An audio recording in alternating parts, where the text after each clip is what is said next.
Hey YouTubers, it's Charlie. How the tables have turned. This is going to be my Walking Dead episode 11 video. Careful for spoilers if you haven't seen it yet. Hands down one of the funniest awkward Eugene episodes ever. It felt like a Dwight episode for most of it, but was actually a Eugene-Dwight episode, just showing how they kind of flipped places from the beginning of the episode to the end of the episode. So there's a new round of the Walking Dead giveaway. It's for a $20 Amazon gift card. All you have to do to enter is be a subscriber, leave a comment on this video about the episode. So let's make this top 12 WTF and comic book Easter eggs, just because the episode went about 8 minutes longer than a normal episode, even though the Oscars were on tonight too. So let me know if you watched this instead of watching the Oscars. But here we go. Number 12, Eugene and Dwight's entrance, slowly cranking up the WTF, like the music starts to build, like you think that they're taking Eugene to one of the cells. You see Dwight's face start to melt as he realizes that Daryl's gone. He starts rifling through all his stuff. He starts putting the pieces together. And then big record drop moment is when they take Eugene to a really nice special room, and Dwight realizes that he is completely screwed. He is just waiting for Negan in his room.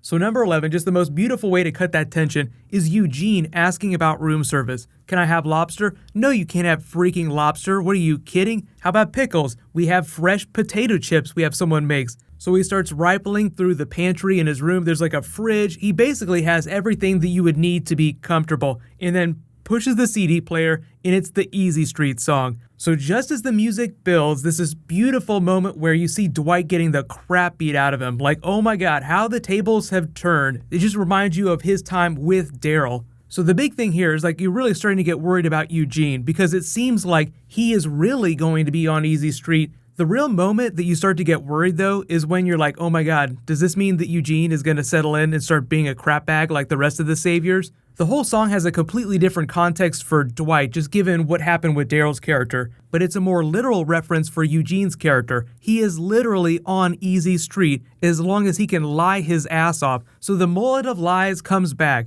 Remember when that came out a couple seasons ago when they all figured out that he was lying to them? So he had to roll that out again in this episode. It was so funny because it's almost a repeat of exactly what he told Abraham when he first met him way back at the beginning of the apocalypse. So 10, Dwight wakes up in this cell, and you learn what his arc is going to be this episode. He has to find Sherry. Negan is slowly figuring things out. He starts to make things up. He really likes to write his own backstory. He'd be a great fiction novelist. So he reminds Dwight about the last time this happened, the last time he was in the cell, and you just see the look on Dwight's face, like he's slowly processing it. You don't really tell what he's thinking. He's just so confused. It sounds like he's not totally convinced, but the handwriting looks so feminine that was the first conclusion that I think most of us drew. We're like, okay, that definitely does not look like Dwight's handwriting, so it's gotta be Sherry that let him out. But he has to track her down, so it takes them back to their family home. Number 9, though, bouncing back to Eugene, one of the funniest parts of the episode is him with the pickle jar having to talk to Negan. So he learns the economy, and they're like, okay, there are points, you take what you want, so he just learns how things work there. But then he just takes the jar while he's talking to Negan,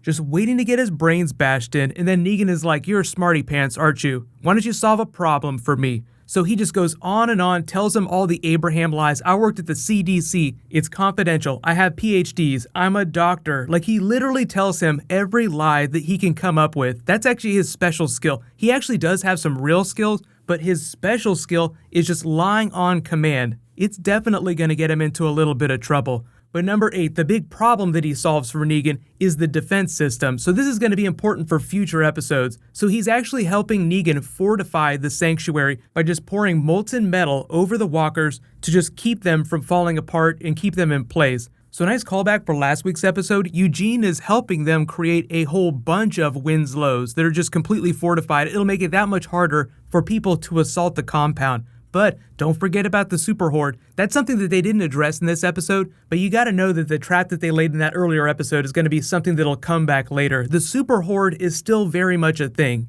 But number 7, as a reward, he gets to hang out with the wives. No sex. That's a big no-no. So they're just playing games. It's so hilarious. For a moment, it gets really awkward. Then he shows them some science tricks, gets in good with them. They actually seem like they're pretty cool with them, except for the Amber one who's just getting drunk the whole time. But I just love the little show that he puts on. Like, he doesn't know, like, they get so excited and he doesn't know what to do. He's just like, thank you. Thank you very much. This is nice. So just more really funny Eugene humor. There's really only a couple emotions that you can detect on him. One is fear. You can see when he's super afraid, peeing his pants. 2, crying when he's either really relieved or really afraid. And then 3, when he's happy, he just kind of makes like a little smile at the side of his face. It's so funny. But bouncing back to Dwight, number 5, he learns the truth about what Sherry did. So she left her rings and she let Daryl go to sort of give him the push that he needed to leave the Saviors. So all she wants is to be free and for him to be free. And she felt like if she was still there, then that wouldn't happen because he would stay to protect her. So she's removing herself from the equation.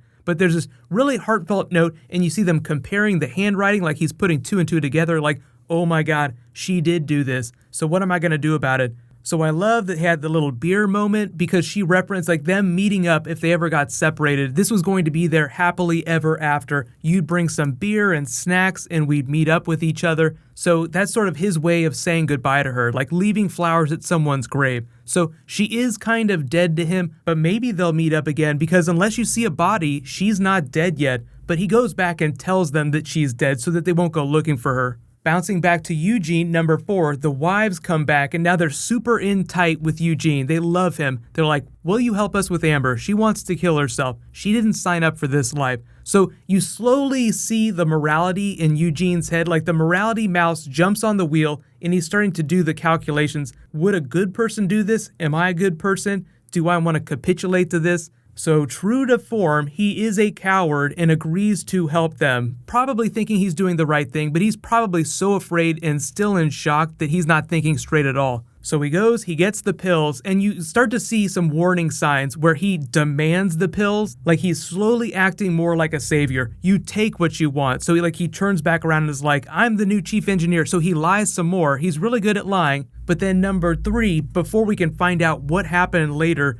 we find out that Dwight has framed the doctor for the whole Sherry-Daryl escape mess, and Negan throws him into the furnace. You're going to want to be here to see this, but it's a good thing we have a spare Dr. Carson, so I think he's talking about Eugene. Like, he feels like Eugene is Mr. Smarty Pants, so he can do all the things that Dr. Carson would do. So that actually puts Eugene in a really bad place, because he can lie really well, but now the pressure's on for him to deliver. So the simple engineering projects are really easy for him, but when somebody needs some serious medical attention, he's not going to be able to do anything. So just a crazy way to go down, but I love the way the camera was focusing on Dwight's face the whole time Negan was spinning another backstory. Like I said, he loves to make up his own backstory. So you did this, you let Daryl go because you wanted to get in good with Sherry, you wanted to be together. So it's really in this moment that it sounds like it's not so much Dwight trying to save himself, it's him starting to formulate a plan about how he does not want to be a savior anymore. Like everybody says, I am Negan, that's the big thing. He's slowly pulling away from that, but you don't really know exactly what he's going to do about it. So number 2, Eugene is now Negan's best friend, sort of flipping the script from the beginning of the episode, where Dwight was hardcore Mr. Negan. We need to go by the system. The system works. This is how we survive. But I just love Eugene's line where he stops Negan before he can finish asking his question. I was Negan before I met you. I just needed to see you to be sure about it. Like after the wives came back and he, put 2 and 2 together and was like, you wanted me to kill Negan, but I'm a coward, so I'm not going to do that, because he's so worried about what'll happen if he's not successful, or it's more of a devil you know situation. Like he knows that Negan needs him, so he won't hurt him, and that's why, by his logic, Negan believed Dwight over the doctor, because Dwight was more essential than the doctor, because he had Eugene. So Eugene is necessary, and he doesn't want to get rid of the person who thinks that he's necessary. So he is now Negan's best friend, whether or not he truly believes that in his heart. He is definitely going to toe the line. So number 1, that end tag with Dwight and Eugene, who are now completely opposite from where their characters were at the beginning of the episode, where Dwight was Mr. Negan and Eugene was pissing his pants, like he absolutely wanted nothing to do with what was going on. So he's eating the pickle, he's telling them how to fortify the fence, and by that logic, Dwight in his head is doing the calculus about how he can get out of there or do something else, like get rid of Negan. So it was a great episode about those 2 characters, about how they went from one end of the spectrum to the other on Negan. Like Dwight was all about Negan at the beginning, hates him by the end. Eugene slowly going to the dark side, or at least seeming like he went to the dark side. So let me know in the comments, do you actually think that that is what's happening with this character? Do you think that Eugene is pretending, or he's just being true to form, he's a super coward, and he actually believes some of the things that he's doing? It just seems like he's in complete coward mode, so he's not even thinking about it. Like, he's just doing exactly what he needs to do to get people to feel like he's necessary, which is exactly what he did when he first ran into Rick and their group. Like, he told them all these lies so they'd think he was necessary. Eventually it came out, so eventually it seems like the Saviors will find out that he's lying too. But what's going to happen next is I have a DC TV video that I'll post. They're talking about the big Fortnite crossover, so it's going to be crazy. I'll post that in the morning. Then there'll probably be some more Marvel. I'm thinking about making Mondays Marvel Mondays, so there'll be at least like one Marvel video no matter what's going on. So we'll see. But congratulations to last week's Walking Dead giveaway winner, Gabe Santiago. Please private message me on the back end of my channel so I can get your contact details. So new DC TV should be up relatively early in the morning. Thank you so much for watching. While you guys wait for that, you can click here for new Logan footage, and you can click here for all my other Walking Dead videos. Thank you so much for watching. Let's high five. I'll see you guys in the next video.